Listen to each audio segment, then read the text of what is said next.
সংবাদের শুরুতেই থাকছে পাহাড় নিয়ে অশান্ত খেলায় মেতেছে সরকার, অভিযোগ মঈন খানের। এরপর থাকছে সরকার কালো আইন তৈরি করে বিরোধী দলের নেতাকর্মীদের উপর নিপীড়ন চালাচ্ছে বলে অভিযোগ করেছেন বিএনপির ফরেন অ্যাফেয়ার্স কমিটির সদস্য ও ঢাকা মহানগর দক্ষিণের সদস্য ইঞ্জিনিয়ার ইশরাক হোসেন। এবং সবশেষে থাকছে বিএনপি গণতান্ত্রিক পরিবেশ বিনষ্ট করার ষড়যন্ত্রে লিপ্ত, অভিযোগ ওবায়দুল কাদেরের।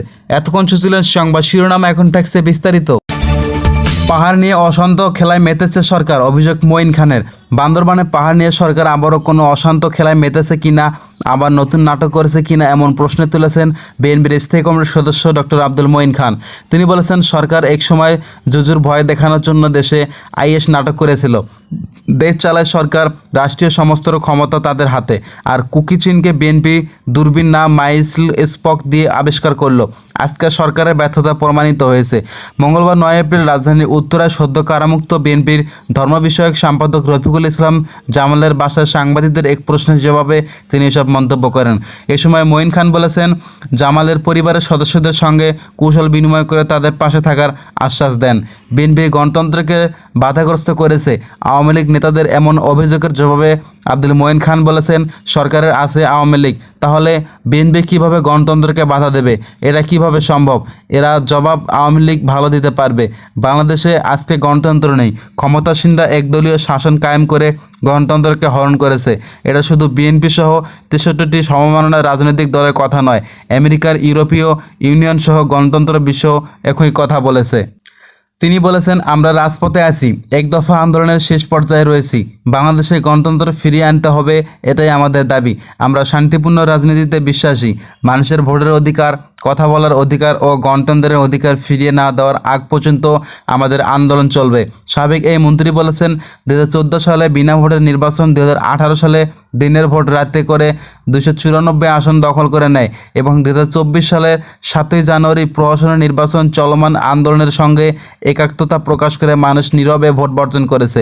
কারণ এই নির্বাচন তাদের ভোট দেওয়ার সুযোগ ছিল না।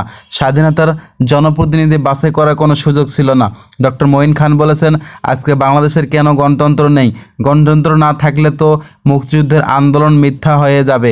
আজকে মুক্তিযুদ্ধের যারা জীবন দিয়েছিলে তারা যদি প্রশ্ন করে গণতন্ত্র কোথায়, তাদের আমরা কি জবাব দেব?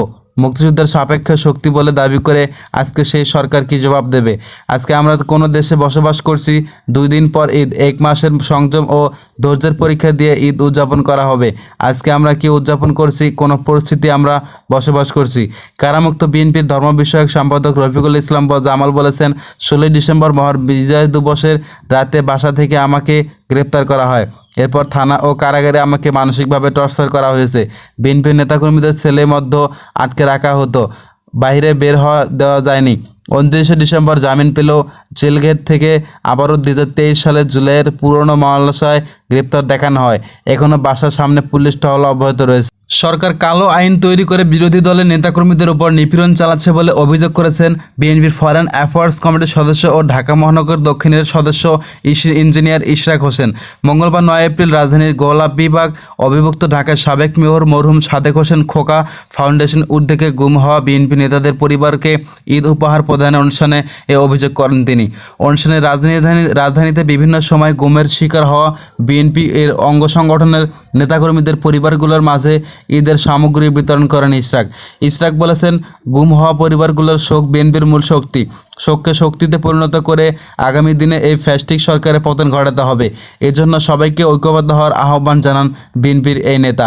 এ সময় গুম হওয়া স্বজনদের ফিরিয়ে আনার দাবিতে আন্দোলন করা সংগঠন মায়ের ডাক এর সভাপতি সানজিদা ইসলাম তুলি, ঢাকা মহানগর দক্ষিণ স্বেচ্ছাসেবক দলের সভাপতি এজে জহিরুদ্দিন তুহিন, ঢাকা মহানগর দক্ষিণ ছাত্র দলের সদস্য সচিব নিয়াজ মাহমুদ নিলয়, 35 নং ওয়ার্ডের বিএনপির সাবেক সাধারণ সম্পাদক ইয়াকুব সরকার, কবি নজরুল সহ আরও বেশ কয়েকজন উপস্থিত ছিলেন সেখানে। এদিকে বিএনপির কুমিল্লা বিভাগের নবনিযুক্ত সাংগঠনিক সম্পাদক অধ্যাপক সেলিম ভূঁইয়া বলেছেন, অধিবাতদের করাল গ্রাস দেশকে রক্ষা করতে হবে।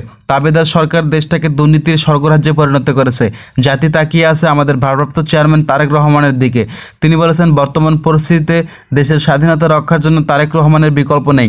মঙ্গলবার 9 এপ্রিল কুমিল্লার মুরাদনগর বাবুরিপাড়া ইউনিয়ন ও বিএনপির উদ্যোগে কারাবন্দী নেতাকর্মীদের সংবর্ধনা ও ইফতার মাহফিলে প্রধান অতিথির বক্তব্যে তিনি সব মন্তব্য বক্তব্য রাখেন। অধ্যাপক সেলিম ভূঁইয়া বলেছেন, বিএনপি খুব শীঘ্রই ক্ষমতায় আসবে। বিএনপির চেয়ারপারসন বেগম খালেদা জিয়া ও ভারপ্রাপ্ত চেয়ারম্যান তারেক রহমানের নেতৃত্বে গণতন্ত্র পুনরুদ্ধার হবে, আইনের শাসন প্রতিষ্ঠিত হবে।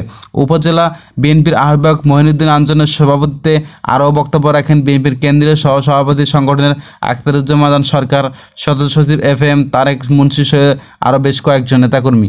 বিএনপি গণতান্ত্রিক পরিবেশ বিনষ্ট করার ষড়যন্ত্রে লিপ্ত, অভিযোগ ওবায়দুল কাদেরের। বিএনপি গণতান্ত্রিক ও স্থিতিশীল পরিবেশ বিনষ্ট করার ষড়যন্ত্রে লিপ্ত বলে মন্তব্য করেছেন আওয়ামী লীগের সাধারণ সম্পাদক এবং সড়ক পরিবহন ও সেতুমন্ত্রী ওবায়দুল কাদের। মঙ্গলবার 9 এপ্রিল গণমাধ্যমে পাঠানো এক বিবৃতিতে এসব মন্তব্য করেন তিনি। সেতুমন্ত্রী বলেছেন, অগণতান্ত্রিক শক্তির প্রতিভূত বিএনপি সর্বদাই গণতান্ত্রিক ও স্থিতিশীল পরিবেশ বিনষ্ট করার ষড়যন্ত্রে লিপ্ত। বিএনপির নীতি, আদর্শ ও কর্মপন্থা গণতান্ত্রিক মূল্যবোধের পরিস্থিতি। রাজনীতির মঞ্চে বিএনপির অবস্থান গণতন্ত্রের বিপরীতে মেরুতে। তারা দেশের গণতন্ত্রের শত্রু ও আন্তর্জাতিকভাবে চিহ্নিত একটি সন্ত্রাসী দল।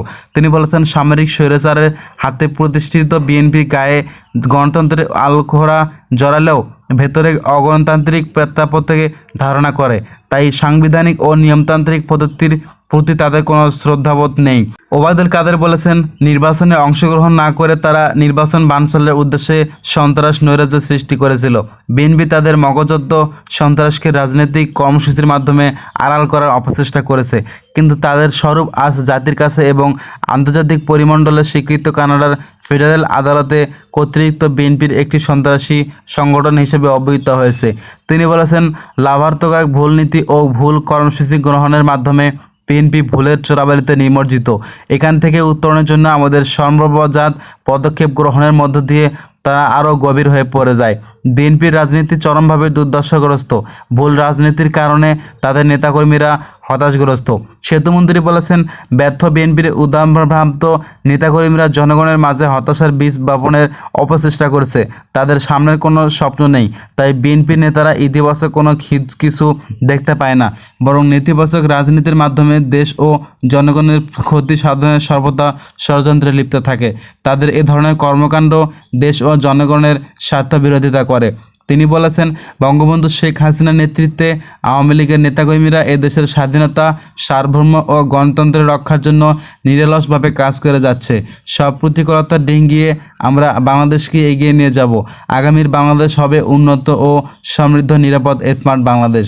তিনি আরও জানান, বঙ্গবন্ধুর কন্যা শেখ হাসিনার নেতৃত্বে আওয়ামী লীগের নেতাকর্মীরা এদেশের স্বাধীনতা, সার্বভৌমত্ব ও গণতন্ত্রের রক্ষার জন্য নিরলসভাবে কাজ করে যাচ্ছে। সব প্রতিকূলতা ডিঙ্গিয়ে আমরা বাংলাদেশকে এগিয়ে নিয়ে যাব। আগামীর বাংলাদেশ হবে উন্নত